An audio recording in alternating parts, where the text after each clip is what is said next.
Good morning to all our participants today and welcome to the Be Bold on Buildings campaign webinar series. I am Adriza Banag from the PHILGBC National Secretariat and I will be today's facilitator. This webinar series is part of the NDC Scorecard for Sustainable Buildings project in support of the World Green Building Council's global call to action to accelerate the building sector's sustainable transition in line with the global stocktake. In the lead up to COP30 in Belém, Brazil this November, the World GBC and National Green Building Councils around the world are highlighting actionable climate solutions in the built environment to strengthen, elevate, and advocate the role of building sector in climate action. And before we continue, please be reminded of the following event guidelines. One, the webinar is being recorded by the PhilGBC National Secretariat for documentation purposes. We encourage active participation during the event, and you may ask your questions using the question box in the Teams panel. Questions that you will raise will be addressed during the discussion period, and upon request, an electronic certificate of attendance will be issued by the PhilGBC National Secretariat to your registered email address. Please request a copy through efbanag@philgbc.org. And before we begin a webinar and to deliver a welcome message, we have Ms. Alice Bond, Policy Research and Engagement Manager of the World Green Building Council. She has been leading and working with the 5 green building councils who piloted the NDC scorecard for sustainable buildings. I'm Alice Bond, Policy Manager at the World Green Building Council. A warm welcome to all of you to Philippines GBC's workshop, and sorry I couldn't join in person today. I want to share a short message with you from World Green Building Council about the NDC scorecard and our COP30 advocacy work. The NDC scorecard has been developed by 5 pilot countries. Philippine GBC was one of these, and the Philippines were instrumental in developing this tool. They were leading technical development, sharing knowledge, and working with a vast array of stakeholders to bring in valuable insights into the tool's development. And the NDC scorecard tool has now been launched, and we are really excited to share that we have 156 users over 40 countries. We have worked with 800 stakeholders in the development of the resource. And at the moment we have 16 countries who have produced and finalised NDC action plans. And I'm currently working to consolidate this into country, regional and global level insights ahead of COP30. But looking more to COP30 in terms of our advocacy and policy work. So firstly, we have launched our business action statement. This is asking for clear, coordinated government action with 4 key asks to negotiators. But the more signatories we receive, the more impactful this business action statement will be. So I really encourage all of you today to please sign and also to please share with your network for signature as well. World GBC are participating in 2 activation groups. We're working with the presidency to embed building sector leadership into national and global government pathways. We have been working on the Buildings Breakthrough workstream, and ahead of COP we will be publishing a definition of near zero emissions and resilient buildings, and will also be providing policy guidance to support this definition as well. We will be launching our COP30 policy briefing at the end of the month, and this will be sharing what successful outcomes will look like. And the COP30 President of Brazil has outlined their priorities, stating that the global stocktake will serve as the world's report card on climate action. And working in the building sector, we are really aware that buildings sit at the intersection of energy transition, resilient cities and communities. But actions already being undertaken in the sector are advancing multiple global stocktake priorities simultaneously. And this includes the goal to double energy efficiency, triple renewables, reducing fossil fuels whilst improving public health, creating jobs, lowering energy costs and strengthening community climate resilience. And successful outcomes at COP30 to make this happen will include recognition of the sector to deliver on that global stocktake, ensure finance flows support a new clean economy, reducing resilience on fossil fuels by scaling energy efficiency and renewables, and driving resilient energy systems and scaling adaptation in the built environment. So those are our asks. There'll be more detail available in our policy briefing at the end of the month. But this COP would all be about championing implementation, inclusion and innovation. But that's my brief overview, and I now wish you all a successful workshop today. Thanks very much. Good morning again to all our participants today, the PHILGBC members, property owners, developers, real estate brokers, and manufacturers and suppliers. Also to our building professionals and service providers, contractors, and specialty trade contractors, individuals, civil society, and the academe. For the first part of our webinar, I will be sharing the World GBC's 2025 to 2027 strategic plan and global campaign that leads us towards COP30 this year in November. And the title is The Building the Transition. This campaign places the built environment at the heart of climate policy, and across the global network of green building councils, we are mobilizing governments and industries to ensure that the sector contributions are fully embedded in the nationally determined contributions, or NDCs, and other national climate policies. And through PhilGBC's collaboration with the World GBC, we are working to strengthen the link between global ambition and local action in supporting the inclusion of the building sector decarbonization, circularity, and resilience targets within our national climate policies. And as we move toward COP30, our shared goal is clear: to ensure that the Philippines presents a credible, actionable pathway for sustainable, low-carbon, and resilient buildings aligned with both our national policies and global commitments. And to understand how we get there, let's look at the foundation of the World GBC's strategy. It's the three guiding goals that define the outcomes of what we collectively seek. First, total decarbonization of the built environment, addressing both operational and embodied carbon. Second, healthy, equitable, and resilient buildings, cities, and communities, ensuring that the transition benefits everyone. And third, regeneration of natural systems and a thriving circular economy, so that our buildings restore rather than deplete our planet's resources. And these pillars form the global framework under the World GBC strategic plan, shaping how green building councils like the PhilGBC develop policy partnerships, roadmaps, and advocacy. And this alignment allows us to contribute meaningfully to the global decarbonization campaign while meeting our country's development and climate objectives. And at the heart of the movement is the World GBC's vision: resilient and decarbonized buildings for a healthy planet and a better future for all.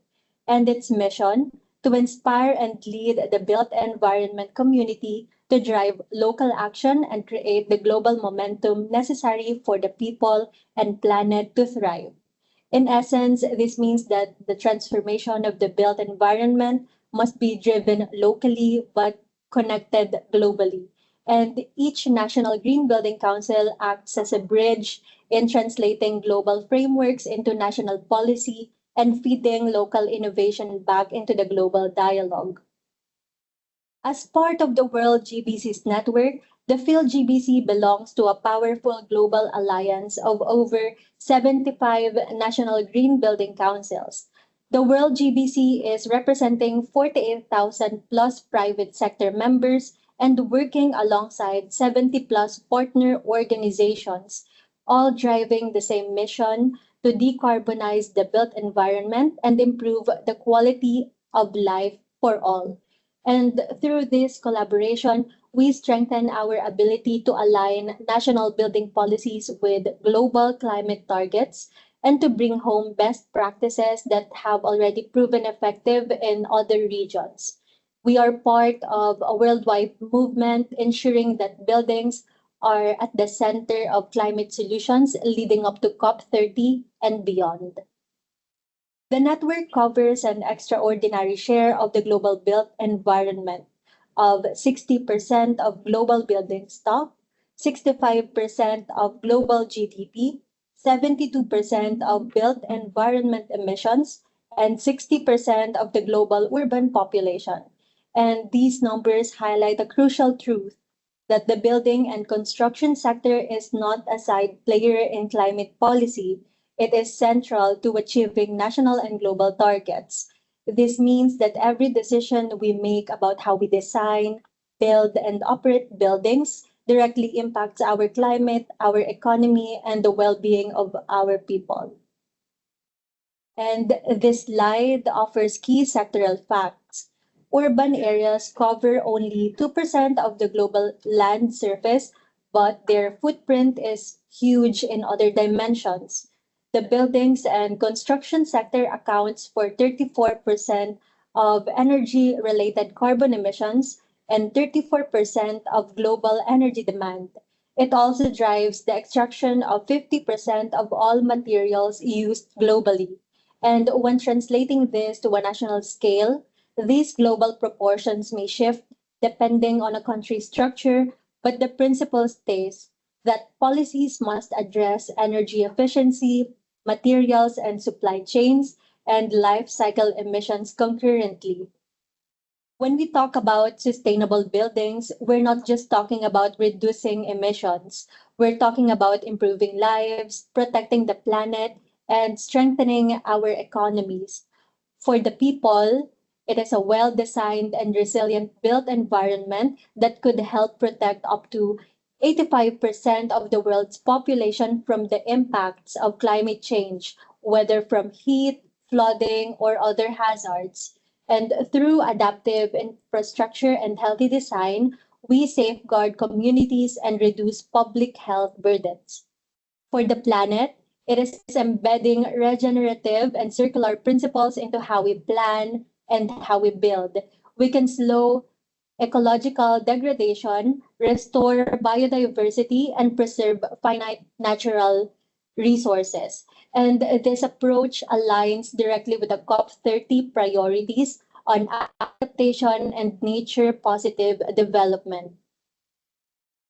For economies, it is transitioning to a global circular economy that could unlock 4.5 trillion US dollars in economic benefits by 2030 through resources efficiency, innovation, and green job creation. And these are not just nice to haves, but they are a strategic imperatives. For governments, it is also investing in sustainable buildings that pays dividends. It is fewer health burdens, climate resilience, job creation, innovation in industry, and resource security. Our view of the future is a shared vision as part of the World GBC's network that is to make the built environment a driver for climate action and resilience. And at the center is climate action, decarbonizing buildings across their whole life cycle, and surrounding these are three enablers. First, resources and circularity, designing for reuse, reducing waste, and regenerating natural systems. Second, health equity and resilience, ensuring buildings protect communities and promote well-being. And third, sustainable finance and ESG, mobilizing capital for projects aligned with environmental and social goals. And in Asia Pacific, this vision is supported by the APN Resources and Circularity Readiness Framework. This is developed by the Asia Pacific Network of Green Building Councils and Knowledge Partners, which was launched earlier this year. And this serves as a practical roadmap for policymakers and businesses to assess their circularity readiness and identify priority areas to create strategic action plans. It focuses on five pillars: government leadership, technical solutions, data, finance, and mindset, helping countries like ours bridge ambition and implementation. You may scan the QR code on the lower left side to view the full document of the roadmap. And this tool can be used to quantify the business case for circular, sustainable principles in the built environment and support businesses and governments to reduce waste, conserve resources, and lower carbon emissions. So how do we deliver the vision? Delivery happens through three levers. First, align. It is setting common principles and definitions globally. Second, partner. We work with governments, businesses, and civil society to achieve a shared goal. And third, scale. It's amplifying advocacy and knowledge sharing to accelerate change.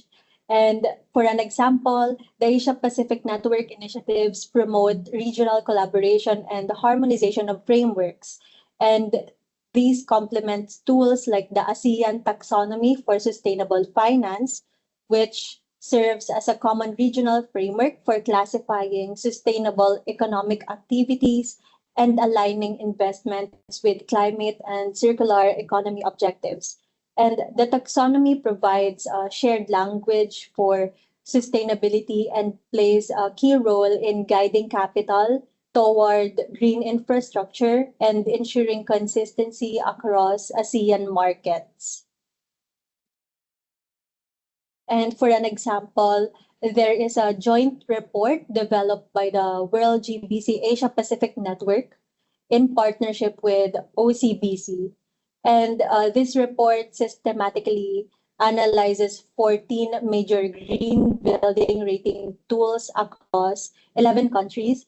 And it benchmarks these tools against the ASEAN taxonomy's technical screening criteria and do no significant harm principles, demonstrating how widely used rating systems, including our Verde Green Building Rating System in the Philippines, already support projects that advance climate mitigation, resources efficiency, and circular economy objectives. And while the report references several rating tools internationally and regionally, Verde was recognized as one of the top performing systems, consistently demonstrating strong alignment with the environmental objectives. And if you want to read the full document of the report, please scan the QR code on the screen. The deep green transformation depends on every actor within a system pulling every lever available to carry the mission forward. And these can create a self-reinforcing ambition loop, a positive feedback system in which both government policies, private sector, and civil society leadership and finance investment reinforce each other and make a substantial change possible. And this approach bridges policy, finance, and technical standards, creating a cycle where ambition drives investment and investment accelerates action. And the World GBC strategy, the building the transition, is where strategy becomes action. And it focuses on three core activities. First, co-creating national sector roadmaps for decarbonization and resilience. And these roadmaps provide clear milestones for reducing whole life carbon emissions and improving climate resilience in the building sector. Second, amplifying advocacy at a global, regional, and local levels. This ensures that the voice of the building sector is heard in climate negotiations, policy development and investment decisions. And third, fostering policies, standards, and codes aligned with a 1.5 degree Celsius pathway. This means embedding net zero and circularity principles into building policies, regulations, and climate strategies. And in the Philippines, this translates to the PhilGBC's role as one of the pilot green building councils for the development of the NDC scorecard for sustainable buildings, which is a tool to assess, benchmark, and elevate the visibility of the building sector in national level policies and climate strategies. And as we approach COP30 in Belém, Brazil this November, the World GBC is driving a unified global effort to position buildings at the heart of climate action. And the Building That Transition strategy directly drives the Be Bold on Buildings campaign, a global call to action urging governments to recognize buildings as a super leverage points for climate solutions. And this will be explained further by our next presenter, Mr. Mario Suelto, Technical Coordinator of the PhilGBC.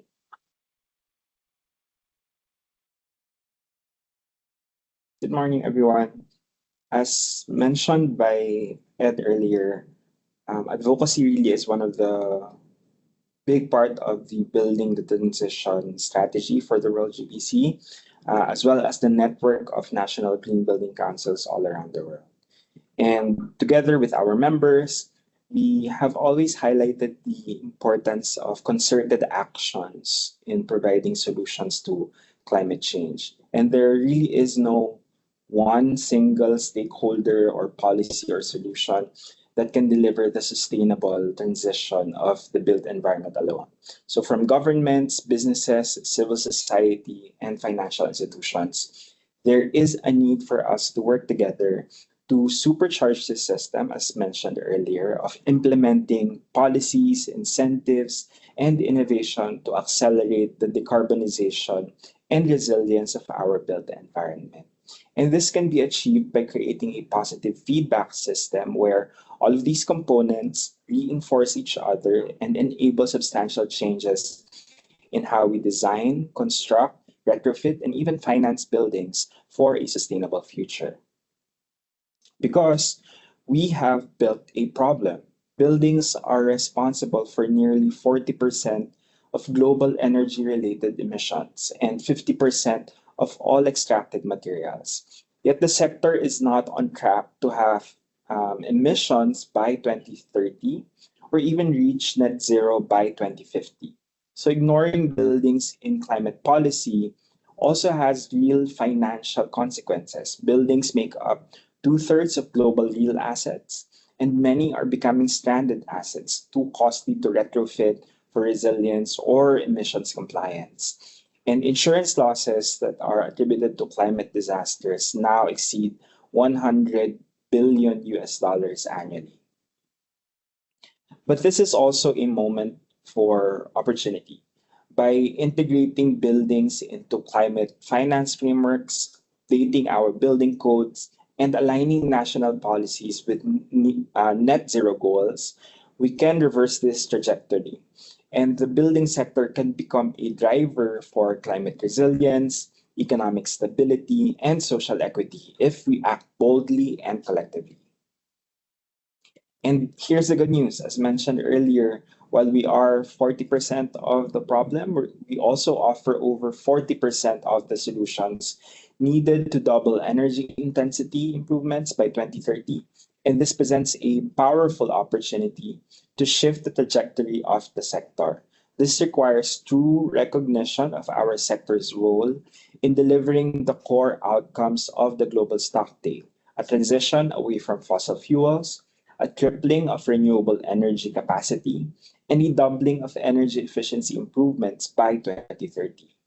Achieving this means scaling up electrification, updating and enforcing building codes, and investing in resilient, low-carbon infrastructure. Smart building codes and sustainable finance are also key levers for this transition. They not only reduce climate and economic risks, but also unlock massive savings, drive innovation, and create healthier, more equitable spaces for people to live and work. The benefits are far reaching. For people, it means safer, healthier, and more affordable homes, workplaces, and public spaces, especially for vulnerable communities most affected by climate impacts. For the planet, it means cutting emissions, conserving resources, and protecting ecosystems. For economies, it means reducing climate related losses, creating greener jobs, boosting energy security, and increasing long term asset values. So, by transforming our built environment, we can build a future that is climate safe, economically sound, and socially just. And spearheaded by the World GBC and its network, the Be Bold on Buildings campaign is an initiative urging governments and the industry to recognize and act on the built environment's vital role in achieving climate goals. Building on our collective global action from previous Conference of Parties or COPs and the head of COP30, the campaign advocates for stronger, more comprehensive climate policies, sustainable building codes, and investments in green building practices to mitigate emissions, reduce costs, and enhance resilience within the sector. To transform the building sector from a major source of emissions into a key climate solution, the Be Bold on Buildings campaign calls for bold, decisive, and coordinated action ahead of COP30 in Brazil. Ultimately, the campaign aims to ensure that COP30 delivers outcomes that place buildings at the heart of climate action, unlocking benefits for the planet, economies, and people, especially, as I mentioned earlier, those that are most vulnerable to climate impacts. The campaign is about driving real change in how we think about and how we act on buildings in our climate policies. Our objectives are clear. First, we aim to raise awareness of the critical role green buildings play in building a better, more resilient future for all. Second, we want to highlight the gap between global climate ambition, like the Paris Agreement, and the current building related commitments in the nationally determined contributions or NDCs. Third, we're pushing to drive stronger national ambitions for building decarbonization and resilience through better policies and updated NDCs. Fourth, we encourage stakeholders to use the NDC scorecard tool to assess and improve building policy and learn from its findings. And finally, we're here to showcase the leadership of the World GBC and the Global GBC Network in supporting governments, businesses, and communities to make this transformation possible. The Be Bold on Buildings campaign is a call to action for everyone: governments, businesses, civil society, and individuals. It urges us to recognize the building sector not just as a source of emissions, but as a powerful climate solution. By working together, we can transform our built environment to be resilient, zero emission, and inclusive, serving both people and the planet. Aligned with the objectives of the campaign, our network are hosting these kinds of events, creating online content, and continuing to engage our stakeholders to be part of the action.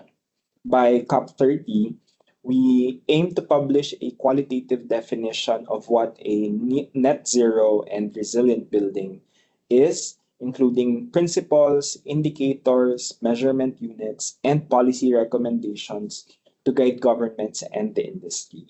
And lastly, the GBC Global Network has been hard at work to develop the digital NDC scorecard for sustainable buildings, which is a tool that helps countries identify what are the gaps between their current building policies and climate goals, and supports collaboration between governments, industry, and civil society.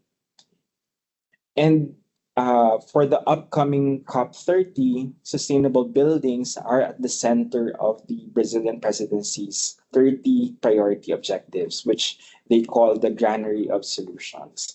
And this is a pivotal recognition of buildings, not just as a sector to decarbonize recognize, but as a catalyst for wider transformation across climate, social, and economic goals. And in November, NDCs and the associated policies will be under the global spotlight at COP30, making this a critical moment for bold action on buildings.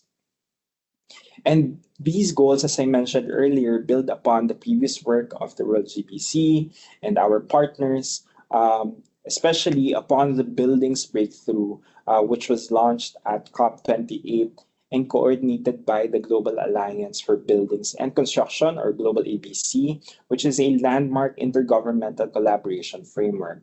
It's endorsed by frontrunner countries and focuses on 5 priority actions that drive international efforts to create an enabling environment for national building decarbonization and climate resilient policies. The framework's goal is clear: to make near zero emission and resilient buildings the new normal by 2030. And the World GBC has been given a crucial role in the Priority Action 1 of the Buildings Breakthrough Initiative, which is focused on standards and certification. So this work is part of the broader Breakthrough Agenda, which was launched in COP26 in Glasgow, and now driving coordinated international efforts to decarbonize and strengthen resilience in the building sector. So the World GBC is leading this effort to define what near zero and resilient buildings should look like, as I mentioned earlier, including the principles, the indicators, and what are policy recommendations to help make these buildings the new global standard by 2030. And to explain further what our network has been doing for the NDCs in preparation for COP30, let me pass the floor back to Ms. Ed Banach.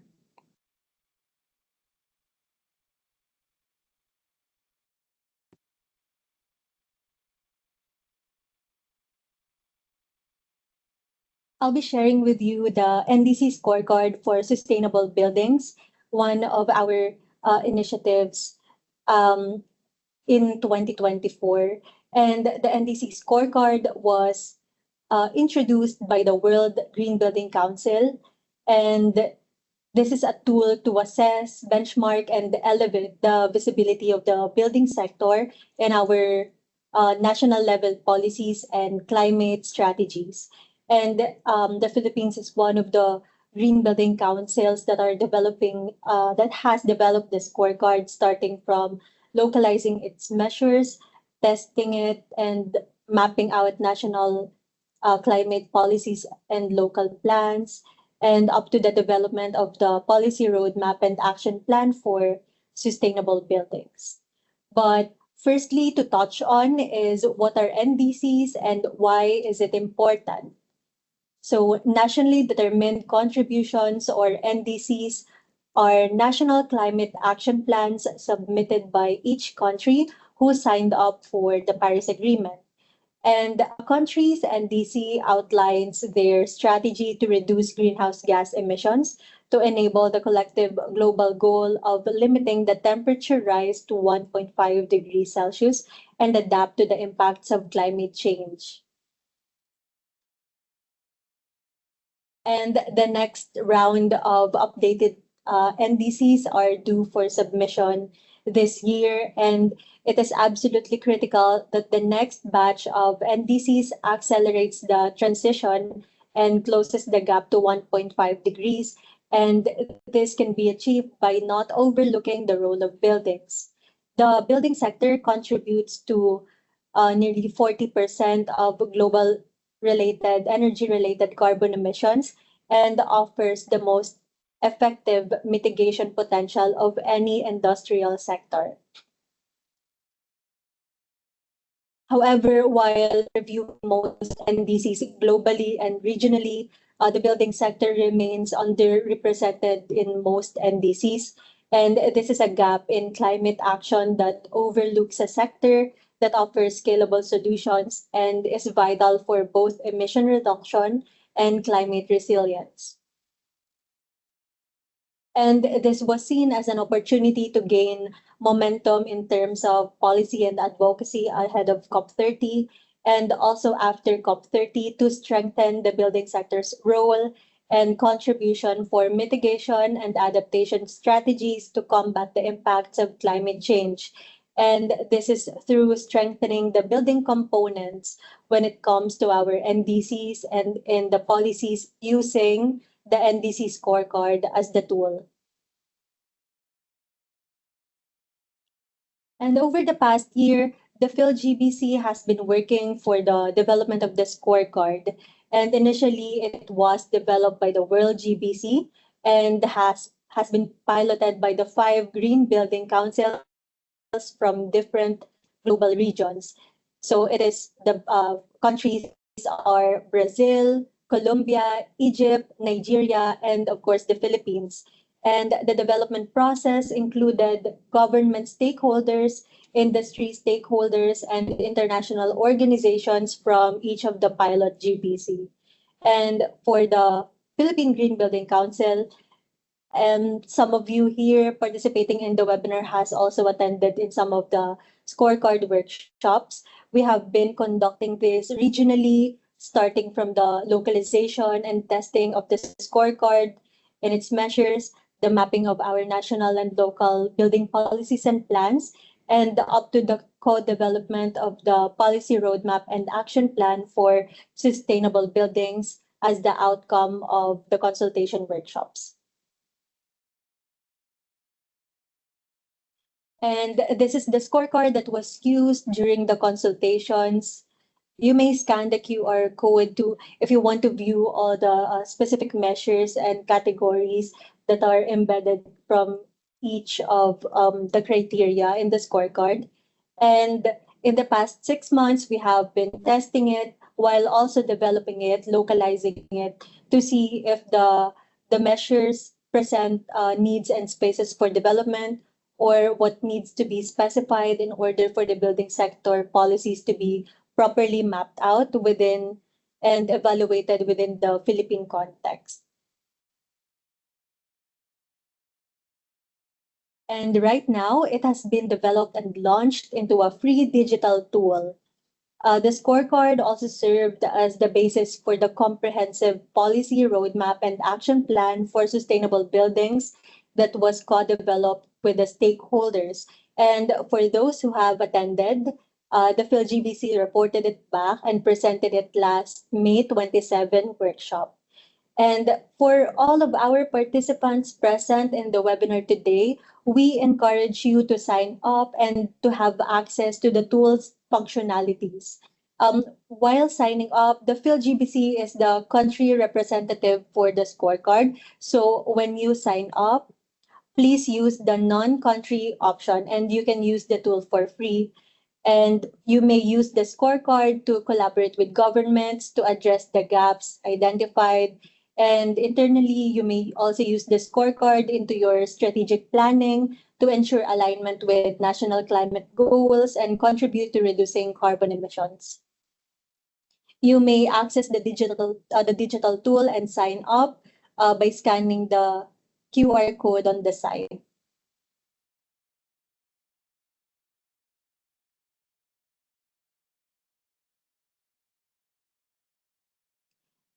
And this is the view of the scorecard once you have already signed up.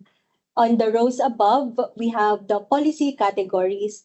And on the columns, we have the policy measures, which will enable the evaluation of the NDCs and policies using a number of criteria to evaluate, strengthen, and assess our building policies and regulations. So it's straightforward. Check if it's included, X if not included, and orange if it is still in progress or in development. And there are also sections on the side dedicated to what actions are required or any recommendations.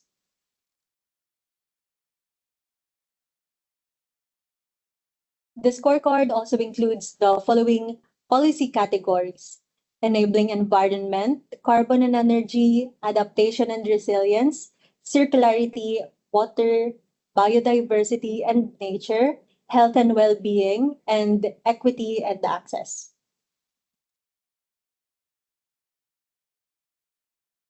And after going through all the principles and measures, in addition, the scorecard will provide a summary overview of your progress and guidance on how to prioritize the next steps for your climate action plans, policies, and regulations.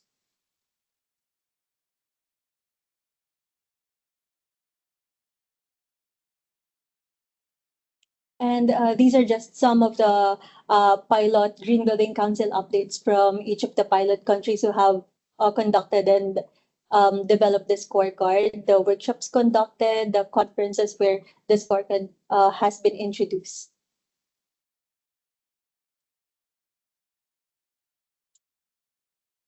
And allow me to share you the Philippine experience of developing the scorecard and localizing it.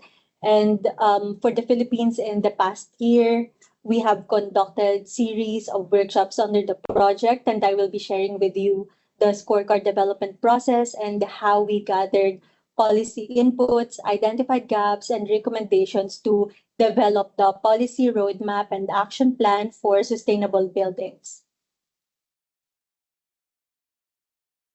Last November 2024, the PhilGBC held the very first NDC workshop, and the workshop focused on developing and localizing the measures of the scorecard. We have presentations from our government representatives on current policies, regulations, and initiatives. For workshop 2, the focus shifted on mapping national and local policies and plans using the localized scorecard. And the progression allows stakeholders to identify gaps, align policies, and strengthen the building sector's contribution to the NDCs.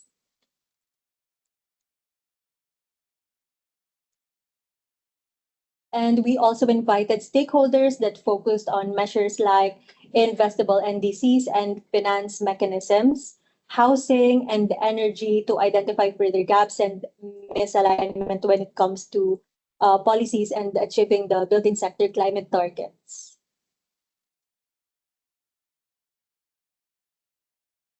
And as part of the series of workshops, of course, we also conducted a workshop in the Visayas region, which is very crucial to ensure that diverse perspectives are considered. And this provides us with an opportunity to gather regional insights and co-create policies tailored to the region's specific needs. And this was held in Mandaue City, Cebu, with the support of the city government of Mandaue.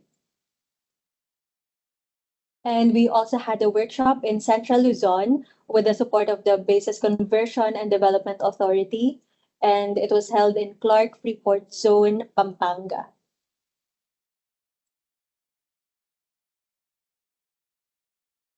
And our final workshop was conducted last May 27 for the presentation of the consolidated policy recommendations and action plan. And these contain all stakeholder input that was gathered from the several regional workshops that were conducted all over the Philippines using the NDC scorecard.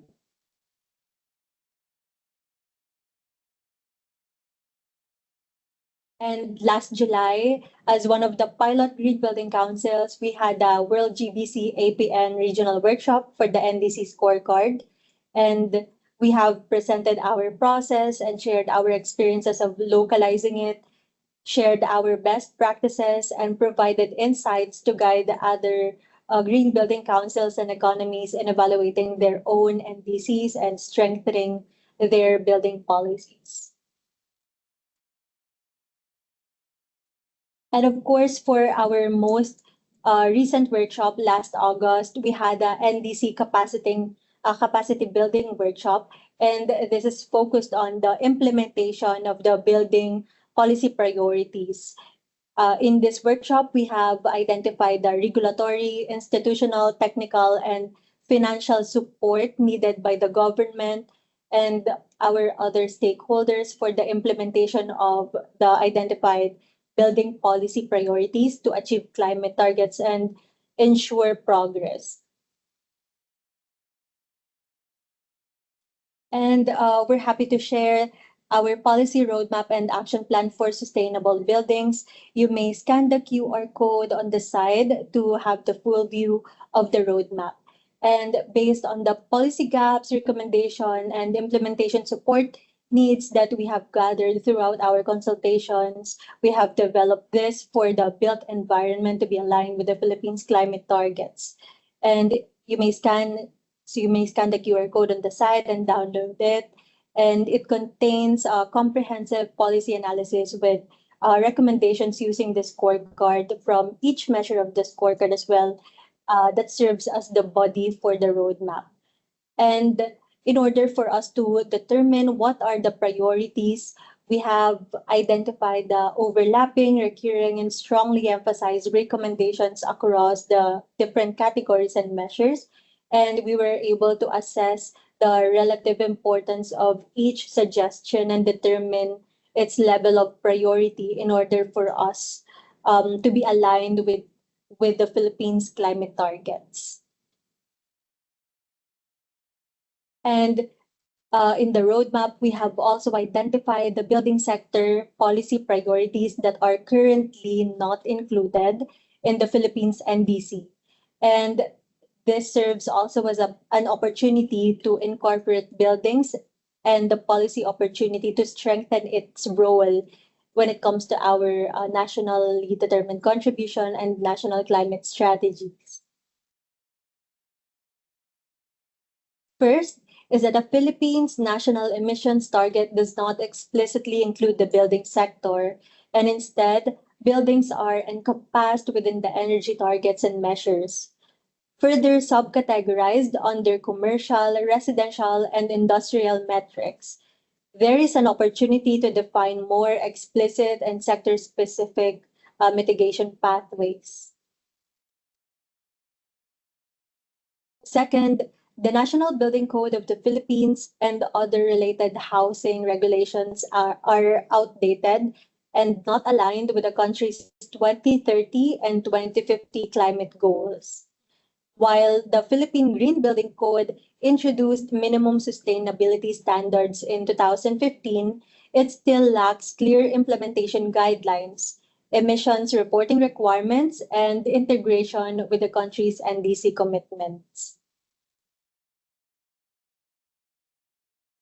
Third, the NDC implementation plan lacks a formal coordination mechanism, leading to fragmented efforts and overlapping mandates. There is also limited awareness, institutional capacity, and there is a need to strengthen efforts for sustainability in education and training programs for effective and accountable implementation. Fourth, there is no unified national fiscal policy or market-based mechanism for the building sector, and this results in fragmented climate financing efforts and low public awareness. Fifth, there is no institutional system for tracking how national agencies, local governments, and private stakeholders implement or comply with the National Building Code or the Green Building Code or other climate-related building policies. We still lack a unified, centralized, and standardized monitoring and evaluation framework to assess the implementation and effectiveness of climate policies and measures. And based on the findings and with the use of the scorecard, we have identified these gaps as opportunities, and these are the priority policies to implement. First is set a national emissions target that explicitly incorporates the building sector's role in achieving national climate objectives. The national government must establish clear emissions target and performance indicators for the building sector within the NDC. This must be supported by updated regulations, education, trainings, and programs, and a robust monitoring framework to ensure its active role in climate mitigation and resilience. Second, align building policies and regulations with the country's emissions reduction targets. The government must update and align building policies and the Green Building Code to include clear emissions reporting, long-term reduction benchmarks, and enforceable guidelines. Third, strengthen awareness and understanding of NDCs among key frontline national government agencies to improve coordination and implementation of climate-aligned building policies. Fourth, develop a coherent national fiscal policy to accelerate green investment in the building sector.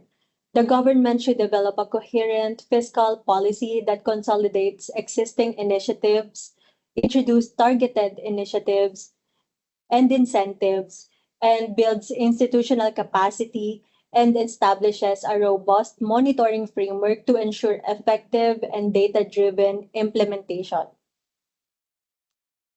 Fifth is establishing a robust monitoring and evaluation framework to ensure the effective implementation, tracking, and continuous improvement of sustainable building policies and measures across governance levels.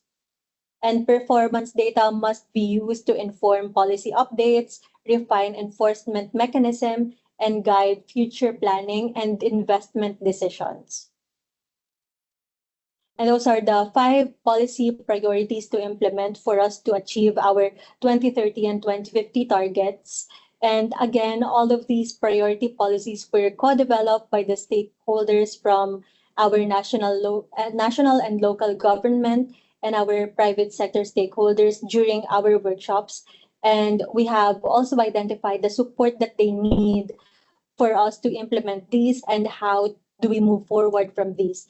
And of course, the most important thing is for the future integration of the building sector, possibly in the next NDC update cycle for the Philippines NDCs and also updated building sector policies. Now we move on to the open forum. If you have any questions, please submit your questions in the question box in the Teams channel.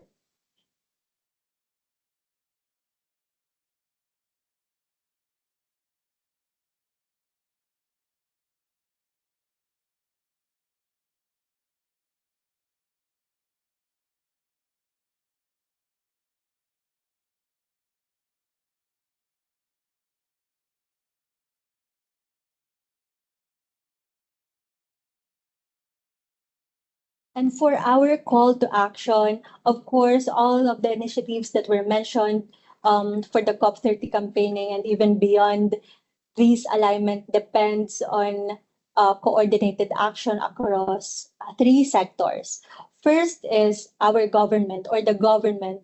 It is to include the building sector specific targets for mitigation and adaptation indicators under the NDC, to guide the regulations, to guide investments, and to guide long-term planning. Second, industry. This is for us to maximize the use of available fiscal tools to adopt and scale sustainable building solutions.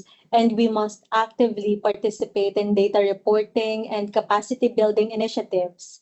And third, for financial institutions, they must expand access to green financing instruments such as green mortgages, tax incentives, and investment guarantees that support compliance with green building standards.